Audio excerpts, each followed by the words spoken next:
Hey everybody, Steve Dawson here at the Hen House Studio in Nashville, and I'm giving you a little pointer today about playing behind the slide. This is something that a lot of people do now, but back in the day when I was starting to play slide, kind of nobody did this stuff.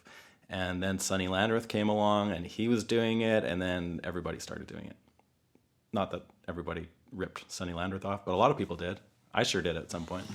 Anyway, I wanted to show you one thing today specifically, which is turning a major triad into a minor triad. Now, what we're talking about here is either an open G tuning, which is DGD, GBD, very standard slide, but what I do is slightly different from that, and it's double drop D. So I've got both my E strings tuned down to Ds.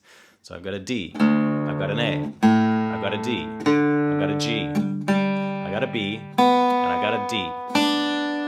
When you strum it, it sounds almost like a G chord, but not quite, because you got an A in there.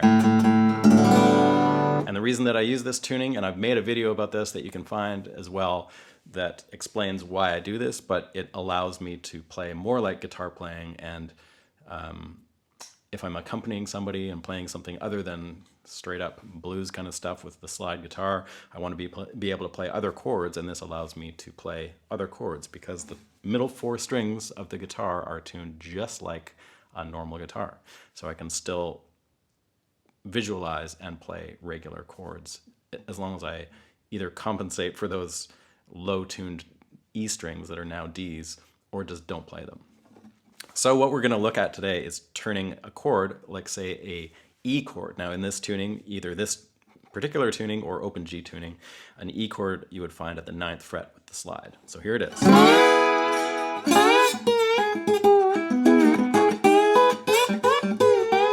Which is all fine and dandy if you're in the key of E and you want to play in the key of E. But if we're in the key of G, which is what I'm talking about here, and you want to play an E minor chord, as soon as you play up at that 9th fret, you've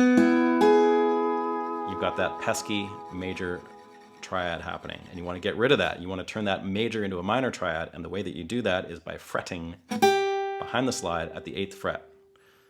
Now, the basic mechanics are that as you play the fretted note, it bypasses the slide and goes right underneath and does not touch the slide anymore. Kind of basic, but that's what's happening. So now instead of getting an E major chord, we're going to get an E minor chord. And why is that cool? Because if you're in the key of G and say you're playing a song that's not a blues progression, but say it's got a G, an E minor, a C minor, and a G. I don't know, I just made that up. G, E minor, C, C minor, G. Kind of standard, sort of.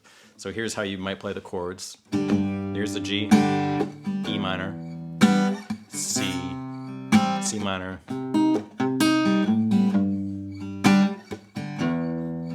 So I'm sort of fretting those with some open chords down here. But say you wanted to do that with the slide, you've got a G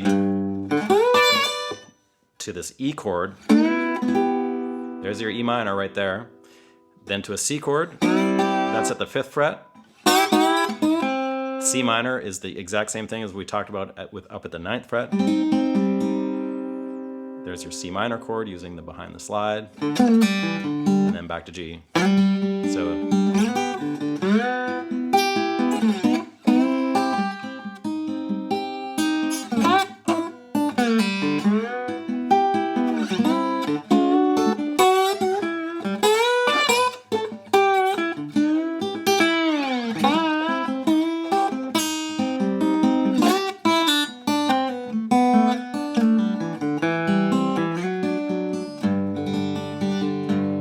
by flatting that 2nd string, you're going to get a minor triad, which is exactly what you want.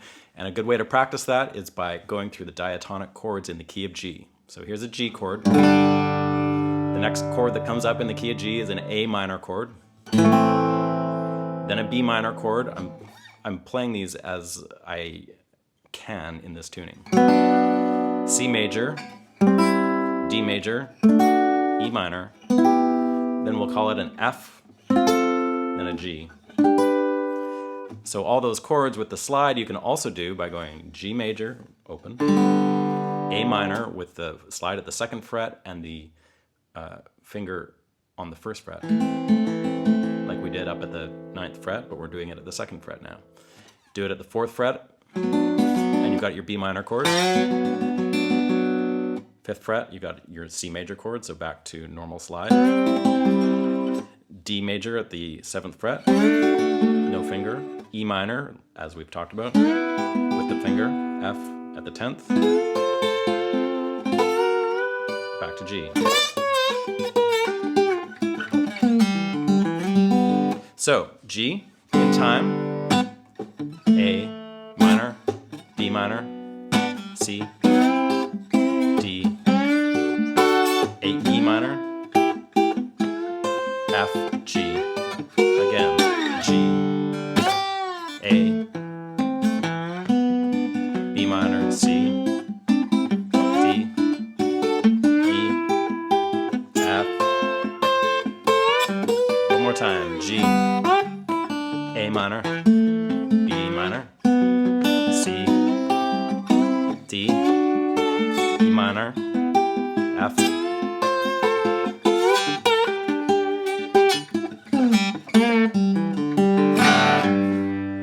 So I hope that helps navigating the key of G, and hopefully you'll find that useful in some way when you're playing with people and you need to play some diatonic chords that are not straight up 1-4-5 chords. All right, that's it for today. We'll see you soon.